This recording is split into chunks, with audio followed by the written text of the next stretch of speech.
학창 시절에 애송하던 시 중에 이형기 님이 쓴 낙화라는 시가 있었어요. 가야 할 때가 언제인가를 분명히 알고 가는 이의 뒷모습은 얼마나 아름다운가. 이런 식구로 시작하지요. 근데 제가 학생 때는 이 시의 의미를 잘 이해하지 못했던 것 같아요. 그저 사람 사이의 관계를 잘 정리해야 한다, 그런 의미로만 생각했죠. 그런데 이 시의 제목이 낙화, 떨어지는 꽃잎인 것처럼 사실 모든 만물들은 우리가 하찮게 여기는 피조물들일지라도 자기 끝날 때가 언제인가에 대해서만큼은 분명히 알고 있다고요. 창조 질서에 순종한다는 거예요. 화무 11홍이란 말처럼 시인이 떨어지는 꽃잎을 보면서 그 사실을 곰곰이 짚어주고 있는 거예요. 우리가 보기에 너무나 아름답고 건강하고 완전해 보이는 것일지라도 결국에는 떠나보내야 하는 순간, 이별의 순간이 다 찾아온다는 말입니다. 그것을 자연스럽게 받아들이는 게 가장 아름다운 뒷모습이라고 시인은 노래한 거죠. 그렇다면 만물의 영장이라고 자부하는 우리 인간이 헤어짐 앞에서, 죽음 앞에서 가장 의연해야 할 것 같은데 사실은 그렇지 못할 때가 많죠. 떨어지는 꽃잎 한 장보다도 약한 존재처럼 아파하고 넘어질 때가 있다는 거예요. 그렇다면 우리는 어떻게 이 땅에 남아있는 시간을 의미 있게 보내야 할까요? 또 어떤 소망을 가지고 모든 사람에게 다가오는 죽음과 이별을 준비하면서 살아야 하는 것일까요? 오늘 죽음을 눈앞에 둔 바울이 복음으로 낳은 아들 디모데에게 나의 떠날 시각이 가까웠도다라고 하면서 들려주는 이야기는 바로 이런 점에서 우리가 귀 기울여 들어야 하는 말씀이라는 거예요. 디모데후서는 바울이 순교하기 직전 가장 마지막으로 쓴 서신서입니다. 바울은 2번 감옥에 수감되거든요.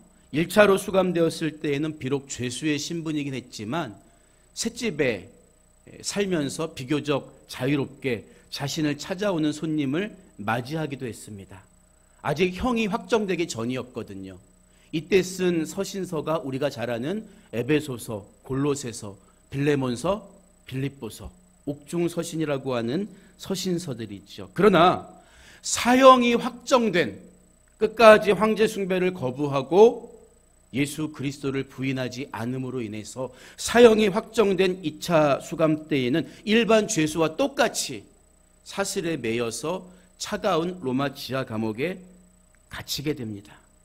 육신이 점점 쇠약해져 가요. 더구나 누가라는 제자를 제외하고는 곁에서 그를 돌봐주었던 동역자들도 이런저런 이유로 바울을 떠나가고 말아요. 이런 상황 속에서 마지막으로 디모데를 한번 보기 원했고 교훈과 권면을 남기기 위한 목적으로 마지막 서신서인 디모데후서를 힘겹게 기록한 거예요.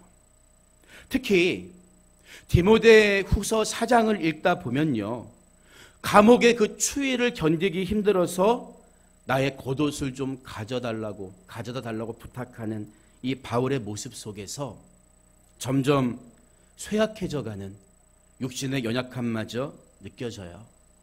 여러분, 사실 나이가 들거나 죽음을 앞에 두면 모든 인간은 약해지기 마련이고 그것은 지극히 정상적인 모습입니다.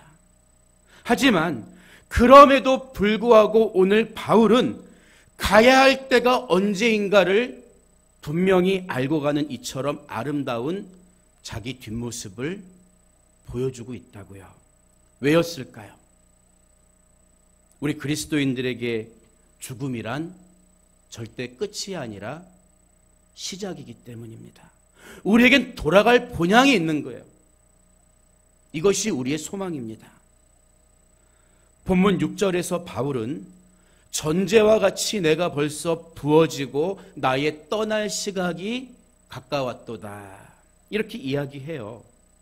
바울은 지금 자신이 곧 죽게 된다는 사실을 전제와 같이 내가 부어지고라는 말로 표현하고 있는 거예요. 비유적인 표현입니다. 여기서 전제라는 말은 예전 성경에는 관제라고도 번역됐는데 구약시대 제사법 가운데 하나를 가리킨 말이에요. 여러분, 그런데 전제는 단독으로 드리는 제사가 아니라 주로 하나님께 제물을 태워드리는 번제를 드릴 때 같이 드리는 일종의 부속 제사였습니다. 가령 내가 하나님께 어린 양을 바칠 경우에 제단 위에 드려진 제물을 불태우기 전에 그 위에다가 포도주를 붓는 의식을 전제라고 이야기하는 거예요. 그래서 이제 곧 불타 없어질 제물 위에 포도주가 부어지면, 전제가 부어지면 비로소 하나님께 드려질 제물이 준비를 다 끝마쳤다는 의미가 되는 것입니다. 따라서 전제란 제물을 불사르기 전에 행하는 일종의 마지막 의식이었다는 거예요. 그래서 바울은 복음을 위해 드려질 제물로 준비된 자기의 죽음을 전제에 비유하고 있는 거죠. 이런 의미를 살려서 번역한 공동 번역서의 6절 말씀을 보면 나는 이미 피를 부어서 희생 제물이 될 준비를 갖추었습니다. 내가 세상을 떠날 때가 왔습니다. 조금 더 쉽게 번역되어 있는 거죠. 우리가 잘 아는 것처럼 다메섹으로 가다가 바울이 예수님을 만나서 회심한 뒤로 바울의 삶은 마치 전제를 붓는 것처럼 복음을 위해서 아낌없이 뿌려지고 드려지는 삶이었습니다. 그리고 이것을 위해서 나는 생명도 귀한 것으로 여기지 않겠다는 각오를 밝힌 바가 있어요. 빌립보서 2장 17절을 보면 바울은 만일 너희 믿음의 재물과 섬김 위에 내가 나를 전제로 드릴지라도 나는 기뻐하고 너희 무리와 함께 기뻐하리니, 이렇게 고백할 수 있었던 거예요. 하나님은 왜 전제를 받으셨을까요? 하나님이 전제의 제사를 요구하신 데는 이유가 있습니다. 민수기 15장 7절을 보면 전제로 포도주 3분의 1흰, 1흰은 약 3.6리터예요. 그러니까 3분의 1흰이라면 1리터가 조금 넘는 양입니다. 전제로 포도주 3분의 1흰을 드려 여호와 앞에 향기롭게 할 것이요, 이렇게 말하고 있어요. 말하자면 전제의 제사는 하나님께 아름다운 향기를 올려드리기 위한 목적이 있어요. 번제가 모든 것을 불살라 태우는 것처럼 나의 모든 것을 바친다는 의미가 있다면 전제 속에는 영적으로 나의 아름다운 향기를 주님께 드려서 하나님의 기쁨이 되기 원합니다. 나 주님의 기쁨 되기 원하네, 이런 의미가 담겨 있는 거죠. 여러분, 그런데 전제에는 주로 포도주가 쓰였는데 당시 포도주를 어떻게 만드는 줄 아세요? 지금처럼 무슨 믹서기에 갈아서 만드는 게 아니에요.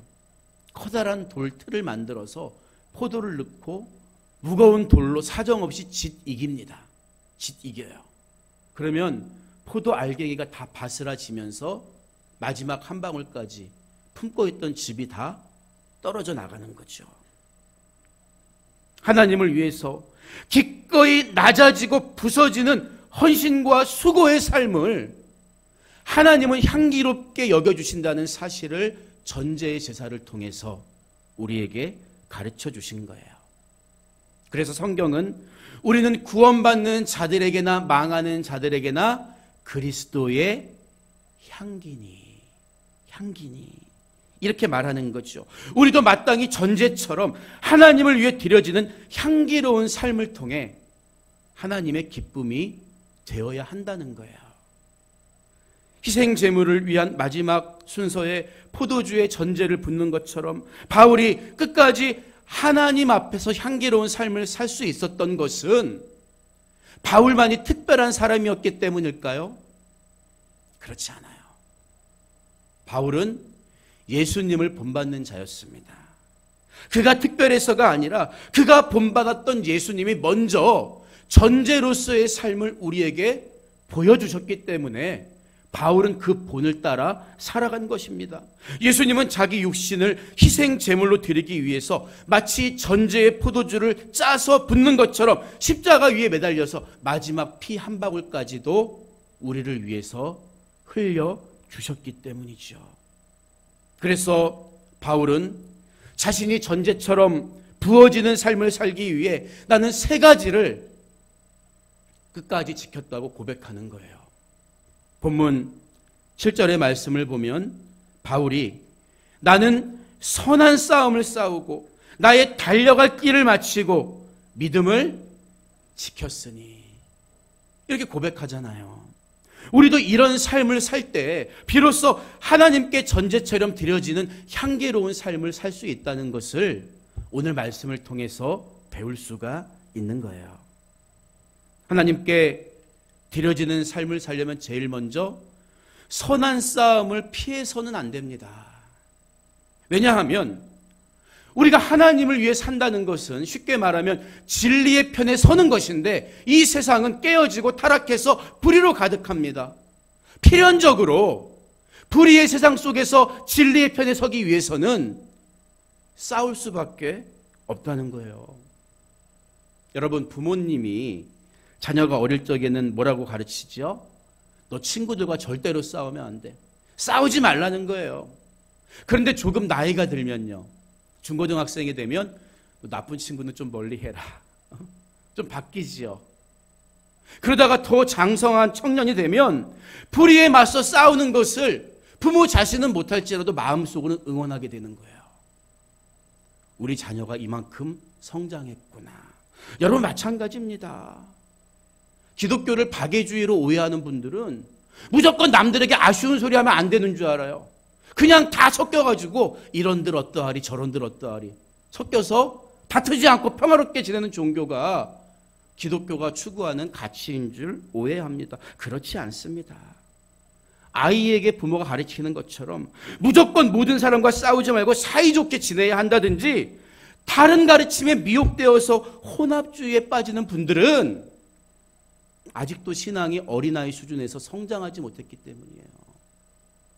기독교는 절대 모든 사람과 다투지 말고 연합해야 한다고 말하는 종교가 아니에요. 여러분, 진리를 위해 싸우라는 말은 추상적인 게 아닙니다. 그래서 바울은 고린도전서 9장 26절에서 나는 다름질하기를 향방 없는 것 같이 아니하고 싸우기를 허공을 치는 것 같이 아니한다고 이야기하고 있는 거예요. 여러분, 우리가 주의해야 할 것은 선한 싸움은 절대 눈에 보이는 사람과 싸우는 게 아니라는 거예요. 그 배후에 있는 악한 사단과의 영적 싸움이라는 거예요. 그러니까 전신갑주를 입고 싸우라고 요구하는 거죠. 진리를 위해서 잘못된 사상과 가르침에 맞서서 단호하게 그것을 거부하고 나에게 불이익과 피해가 온다 할지라도 거부할 수 있어야 한다는 거예요. 우리 예수님이 거룩한 성전에 들어가서 대판 싸움을 벌리세요. 왜 싸우셨습니까? 그들은 만민이 기도하는 집이 되어야 할 성전을 강도의 소굴처럼 장사꾼 세상으로 변질시켜버렸기 때문이에요. 하나님의 전을 사모하는 열심으로 가득 찬 예수님은 그래서 하나님의 뜻이 아닌 진리가 아닌 것과 맞서서 기꺼이 싸우셨다고요. 이처럼 때로는 영적 전투를 통해서만 하나님의 하나님 되심을, 하나님의 주인 되심을 우리가 드러낼 수 있다는 것을 오늘 말씀을 통해서 우리는 깨달아야 하는 것입니다. 하나님께 드려지는 삶을 위한 또 한 가지 조건은 내게 주어진 사명을 하나님 앞에 서는 날까지, 죽는 날까지 다 하는 거예요. 그래서 신앙에는 졸업이 없다, 이런 말도 하는 거죠. 중간에 그만두거나 다른 길로 가면 안 됩니다. 그런데 사실 끝까지 잘하는 게 이게 쉬운 일은 아니에요. 그래서 바울이 디모데 후서를 쓰다가 디모데후서 4장 10절을 보면 데마는 이 세상을 사랑하여 나를 버리고 데살로니가로 갔고, 이렇게 밝히고 있는 거죠. 바울의 동역자 중에서도, 주님의 일을 하는 사역자 중에서도 중도에 포기하고 세상으로 떠나간 이탈자가 있었다는 거예요. 여러분은 왜 중간에 신앙의 경주를 포기하는 걸까요? 두 가지 이유가 있어요.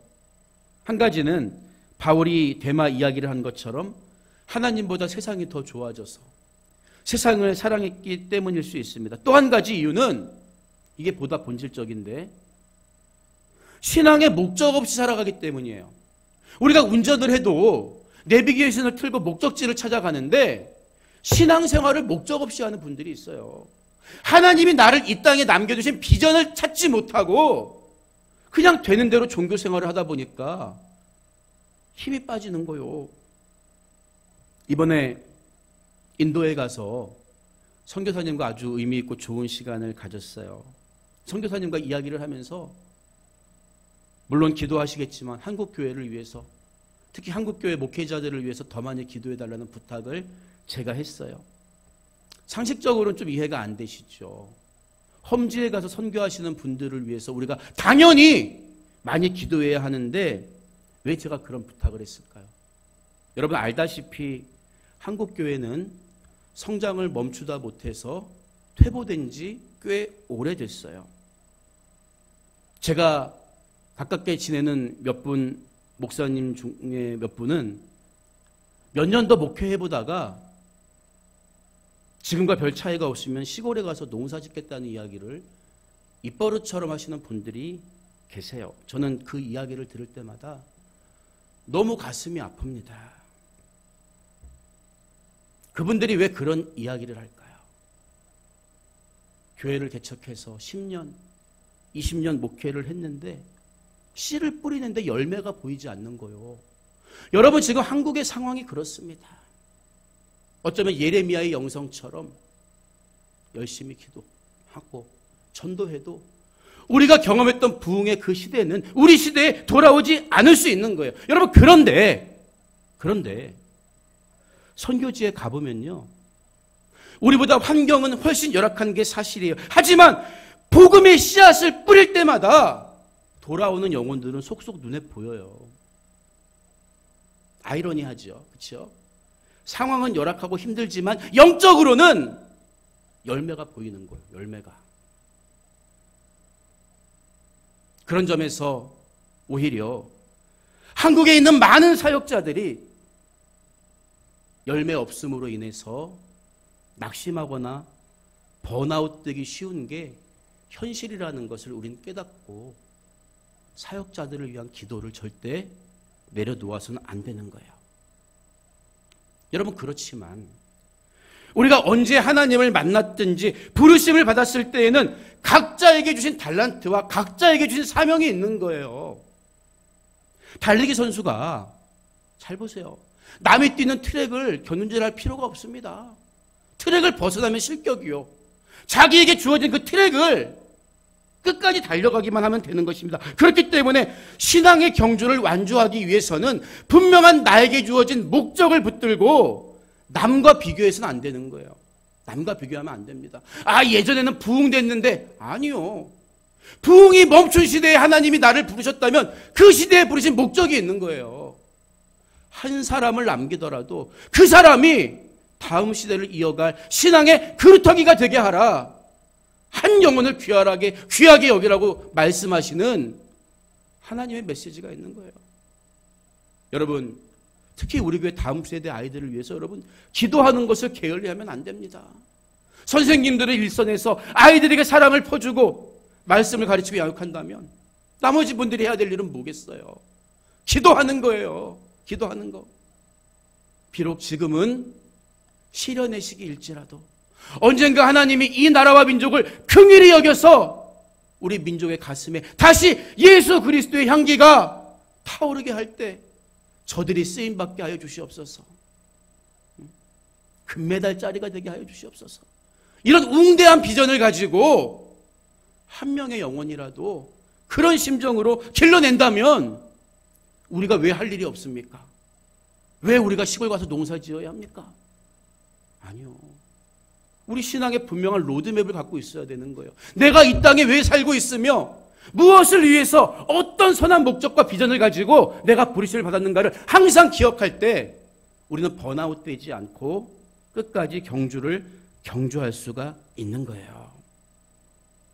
하나님께 전제처럼 드려지는 삶을 살기 위한 마지막 조건은 끝까지 믿음을 지키는 것입니다. 그래서 바울은 자신도 끝까지 믿음을 지켰다고 고백하지요. 저는 그런데 이 구절을 묵상하면서 조금 충격을 받았어요. 왜냐하면 바울이 신약 성경의 절반을 기록한 사람이잖아요. 예수님을 만난 후에 했던 말이나 행동을 보면 그는 그런 말 할 필요가 없을 정도로 완성된 믿음의 소유자처럼 보이잖아요. 저절로 그렇게 살 수 있었던 것처럼 보여지는데 그런 바울조차도 지켜내기 위해서 힘썼다는 거예요. 이 말의 의미가 뭐겠습니까? 우리 믿음은 얼마든지 변질되거나 잃어버릴 수 있다는 것을 말해주는 거죠. 여러분, 믿음을 지키기 위해서는 무엇보다 인내할 수 있어야 합니다. 여러분, 그런데 성경을 보면요, 인내와 항상 짝을 이루는 단어가 소망이에요. 소망. 이 말이 우리에게 말해주는 바가 뭘까요? 사람들은 흔히 내 결단, 내 노력을 가지고 인내할 수 있다고 생각을 해요. 의지의 문제라고 생각합니다. 그러나 그렇지 않습니다. 우리가 끝까지 믿음을 지키고 인내하기 위해서는 현실을 초월하는 진짜가 세상에 황금보다 귀하다고 말만 할 게 아니라 진짜 천국이, 진짜 소망이 내 안에 들어있어야 하는 거예요. 그런 사람이 인내하고 믿음을 지킬 수 있습니다. 오래전에 피터 카소비츠 감독이 만든 제이콥의 거짓말이라는 영화가 있었어요. 주인공 제이콥은 2차 대전 중 게토라고 우리가 이야기하는 나치가 점령한 유태인 거주지에 살고 있었죠. 유태인들이 모여 사는 마을을 게토라고 했는데, 그런데 제이콥이 야간 통행금지 위반으로 독일군 사무실에 끌려가게 됩니다. 그런데 거기서 라디오에서 흘러나오는 소련군이 독일군을 밀어내고 있다, 이 뉴스를 듣게 돼요. 너무나 기뻐서 친구에게 이 사실을 알려줬더니 이 친구는 제이콥이 라디오를 숨기고 있나 봐. 그래서 제이콥이 라디오를 갖고 있다고 사람들에게 소문을 퍼뜨리죠. 그때는 라디오를 갖고 있다가 발각되면 독일군에게 즉결 심판을 받아서 총살당하는 때였죠. 제이콥은 사실이 아니라고 말하고 싶었지만 이미 사람들이 자기에게 찾아와서 너무나 기대에 찬 눈으로 소식을 물어보는 거예요. 그래서 자의반 타의반으로 제이콥은 사람들에게 전쟁과 관련된 소식을 전하기 시작하죠. 중간에 포기하려고 했지만 사람들에게 정말 필요한 것은 소망이라는 것을 깨닫게 되면서 의도하지 않게 거짓말도 보태게 됩니다. 전에는 나치의 폭정을 견디지 못해서 자살하는 사람들이 많았는데 그가 거짓이지만 전쟁에서 우리 편이 이기고 있다는 소식을 전해준 후부터는 자살이 한 건도 일어나지 않게 됐어요. 이 전쟁이 곧 끝나고 예전의 삶으로 돌아갈 수 있다는 희망이 사람들 마음속에 생겼기 때문이었죠. 여러분, 이처럼 우리가 정말 감당하기 힘든 문제를 만나게 되면요, 그냥 그 이전처럼 돌아가기만 해도 좋겠다는 마음을 자연스럽게 가지게 된다고요. 여러분, 하지만 성경은 그보다 더 좋은 게 있다는 것을 우리에게 말해주고 있어요. 믿음은 바라는 것들의 실상이라고 선언합니다. 하나님은 이전과 비교할 수 없는 이전보다 더 좋은 곳으로 우리를 인도에 가신다고 약속하고 있어요. 생각하건대 현재의 고난은 장차 우리에게 나타날 영광과 비교할 수 없도다. 로마서 8장 18절은 선언하고 있잖아요. 여러분, 이런 진짜 소망, 진짜 천국이 내 안에 있어야 우리는 끝까지 인내하고 믿음을 지키면서 하나님께 온전히 드려지는 삶을 살 수가 있다는 거예요. 바울 같은 위대한 복음 전도자도 그 믿음을 잃어버리지 않기 위해서 선한 싸움을 끝까지 싸웠다는 사실은 우리에게도 도전과 용기를 전해줍니다. 그래서 성경 속에는 바울처럼 하나님께 온전히 드려지는 삶의 본을 보인 공동체의 이야기가 기록되어 있는데 바로 요한계시록에 나오는 두 교회, 서머나 교회와 빌라델비아 교회 두 교회죠. 특히 서머나 교회는 환난과 궁핍 가운데에서도 믿음을 지킨 교회였습니다. 그래서 그 교회를 향한 예수님의 첫 마디가 뭐예요? 내가 네 환난과 궁핍을 안다. 알고 계신다는 거예요. 얼마나 하나님께 전제처럼 부어지기 힘든 그런 열악한 상황과 조건 속에서도 내가 충성했는지 나는 다 알아. 그 말씀부터 하신 거죠. 성경에는 가난하다, 궁핍하다는 표현이 두 가지가 있어요. 내가 좀 가난해도 먹고 살만해요. 그래서 상대적으로 남을 도와줄 여력이 없는 가난을 페냐라고 한다면, 내가 절대적으로 가난해서 빌어먹지 않고서는 살 수 없는 가난을 푸스코스라고 이야기하는데, 예수님은 서머나 교회를 향해서 네가 푸스코스한 것을 내가 알아. 이런 말씀을 하셨다고요. 여러분, 아마 저 같으면 그렇게 찢어지게 절대적으로 가난한 사람들이 주의 일을 하겠다고 발벗고 나서는 것을 보면 마음이 약해져서 조금만 참아. 내가 넘치고 흔들러 부어줄게. 부자가 되게 해줄게. 그런 이야기로 위로해 줄 것 같은데 우리 예수님 그런 말씀 안 하세요. 그 서머나교회 성도들을 향해서 네가 죽도록 충성하라. 그리하면 내가 생명의 관을 내게 주리라. 이 말씀하십니다. 잘 보세요, 여러분. 가짜와 진짜가 여기서 나눠지는 거예요. 우리는 종종 죽을 만큼 충성하더라도 정말 죽지는 않고 이 정도 성의를 보였으니까 주님도 나에게 복 주시고 내가 성공하게 해주시길 바래요. 현실에서 고진감대를 바라는 거죠. 그러니까 실제로는 죽지 못하는 거요. 죽을 정도까지 노력했으니까 이 정도 보상은 해주셔야죠. 이건 주님 앞에서 가짜의 믿음입니다. 우리 예수님 뭐라고 말씀하시는 거예요? 예수님은 충성하다가 정말 죽을 수 있을 정도까지 하는 게 진짜 죽도록 충성하는 거라고 말씀하셨기 때문이에요. 우리 이 말씀을 잘 새겨야 합니다. 바울처럼 서머나교회 성도처럼 주를 위해 살다 주를 위해 죽을 때 진짜 좋은 것을 주시겠다고 약속하시기 때문이에요. 그게 뭐지요? 면류관입니다. 면류관. 그래서 바울도 전제처럼 부어진 자기에게 주어질 상급, 곧 면류관에 관한 이야기를 하잖아요. 8절 전반부를 보면 전제처럼 부어진 삶을 살았던 자신에게 이제 후로는 나를 위하여 의의 면류관이 예비되었으므로 주 곧 의로우신 재판장이 그날에 내게 주실 것이며, 이렇게 선포하고 있는 거예요. 면류관이 그냥 저절로 주어집니까? 아닙니다. 선한 싸움을 싸우고 달려갈 길을 다 마치고 끝까지 믿음을 지킨 사람에게 이런 면류관이 주어진다는 것을 분명히 말해주고 있는 거죠. 여러분, 그런데 이어지는 8절 후반부 말씀을 보니까 내게만 아니라 주의 나타나심을 사모하는 모든 자에게도니라. 이렇게 끝이 나요. 여러분, 굉장히 중요한 구절입니다. 잘 들으세요. 우리 주님께서는 바울이나 스데반처럼 정말 목숨을 잃어버린 순교자가 아닐지라도 우리에게 똑같은 면류관을 주시는데, 그것은 바로 주의 나타나심을 사모하는 자들이라는 거예요. 여기서 주의 나타나심을 사모하는 모든 자는 누구일까요? 신부의 믿음으로 하나님을 위해서 온전히 드려지는 전제와 같은 삶을 끝까지 살아내는 사람들을 가리킵니다.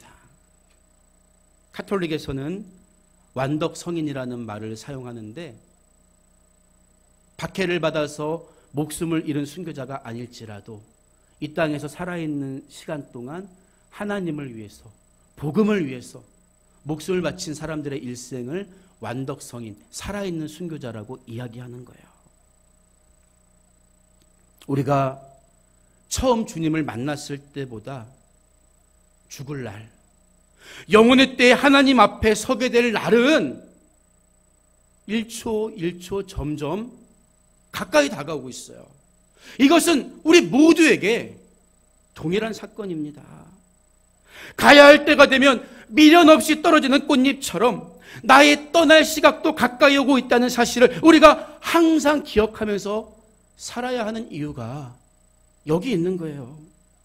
비록 순교자처럼 복음을 위해서 목숨을 내놓는 일은 없을지라도 향기로운 전제의 제사처럼 하나님께 드려지는 삶을 살아간다면 하나님은 누구에게든지 의의 면류관, 생명의 면류관 상급으로 주신다는 놀라운 사실을 성경은 오늘 우리에게 말해주고 있기 때문입니다. 오늘 말씀을 마무리합니다. 살아있는 순교자로 불리는 루마니아의 리처드 범블란트 목사님이 계시다면 우리나라에는 죽으면 죽으리이다의 안희숙 사모님이 계시죠. 1908년 평안북도에서 태어난 안희숙 사모님은 선천 보성여고 교사로 있을 때 신사참배 강요에 맞서서 걸기투쟁을 합니다. 그리고 1939년 1월에는 동경으로 건너가서 일본의 정치인들에게 망국 행동을 경고하고 기독교 박해에 정식으로 항의도 해요. 이 일로 일본에서 체포되어서 사형 선고를 받고 평양 형무소로 이감되어서 6년 동안 옥고를 치르시다가 사형이 집행되기 직전 광복과 함께 석방됩니다. 광복이 조금만 늦었더라도 아마 감옥에서 순교하셨을 거예요. 그런데 안희숙 사모님의 회고록을 보면 수감 생활을 하던 중 동상에 걸려서 눈이 멀 뻔한 이야기를 들려주고 있어요. 그 시절 감옥이 얼마나 혹독하고 추웠겠습니까? 그런데 다른 수감자들은 눈에 동상이 생기지 않았는데 안희숙 사모님만 동상이 생긴 거예요. 그 이유는 항상 울었기 때문이랍니다. 울어서 눈물이 얼다 보니까 동상에 걸리게 된 거예요.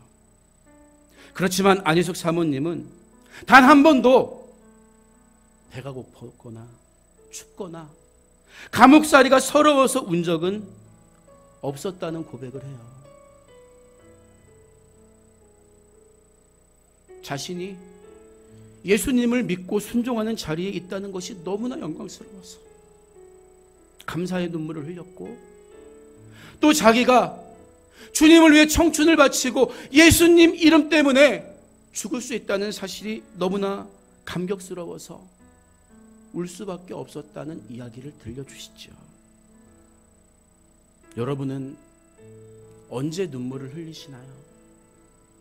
우리의 눈물이 주님 앞에서, 우리 신앙의 선배들 앞에서 부끄럽지 않을 수 있기를 소망합니다. 우리는 나의 초라한 영혼을 바라보면서 울 수 있어야 해요.